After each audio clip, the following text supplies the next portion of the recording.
Je suis naufragé du 9 mars 2023 du bateau Esther Miracle.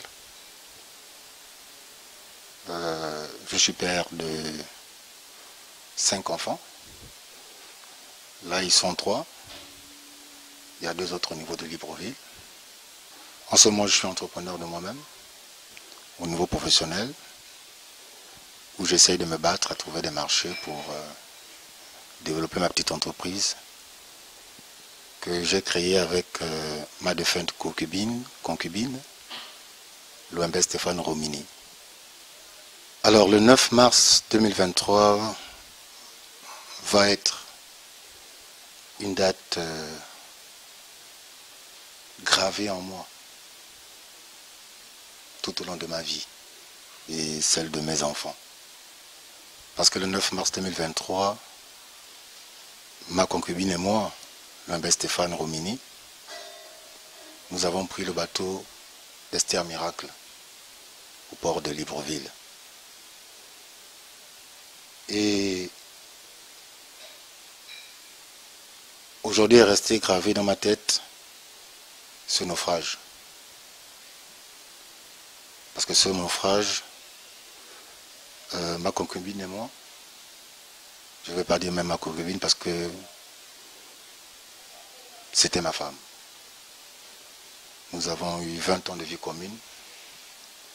Et le retour au niveau de Libreville, c'était pour nous préparer par rapport à notre mariage.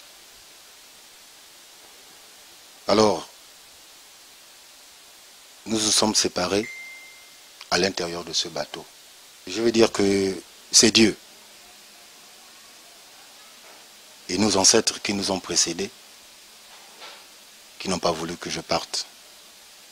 Parce que si nous deux on partait, comment devaient rester nos enfants? Comment j'ai fait pour sortir de l'appareil? Je voulais dire que c'est Dieu, comme je disais tout à l'heure encore, les mannes de nos ancêtres qui nous ont précédés.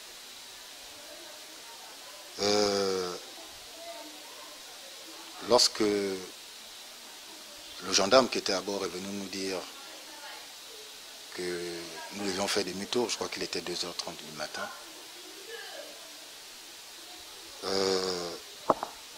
ma concubine, Stéphane, est en train de dormir. Je l'ai réveillée. Je lui ai dit à maman, on fait demi-tour parce que le bateau repart sur Libreville. Il y a un problème de moteur. Et 3h du matin, le gendarme est revenu pour nous dire que le bateau ne peut plus repartir sur Libreville. On est obligé de longer la côte. Mettez vos gilets.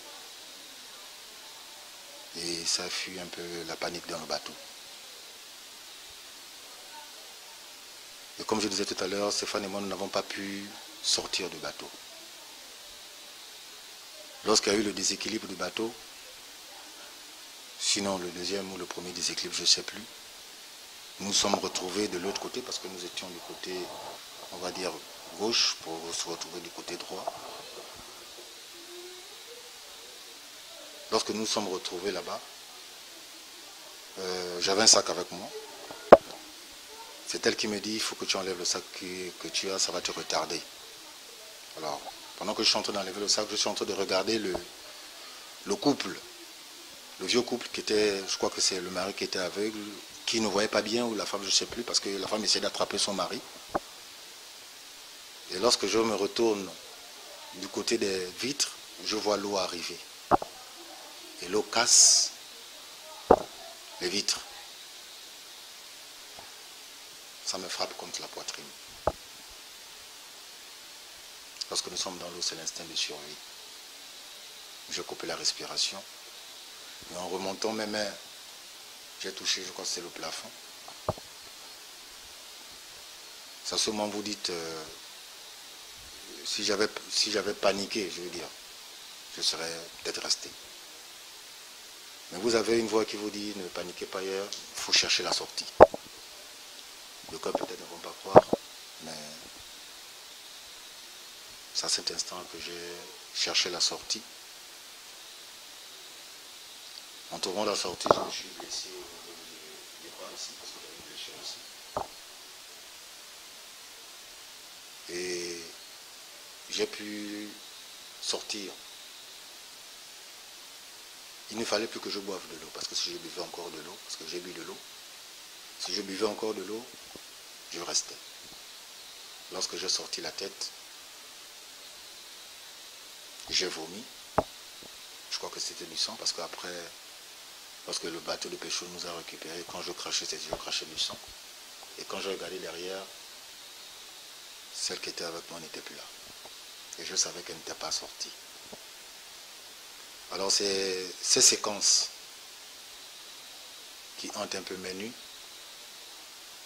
qui fait que à des moments, je me réveille au milieu de la nuit et j'y pense.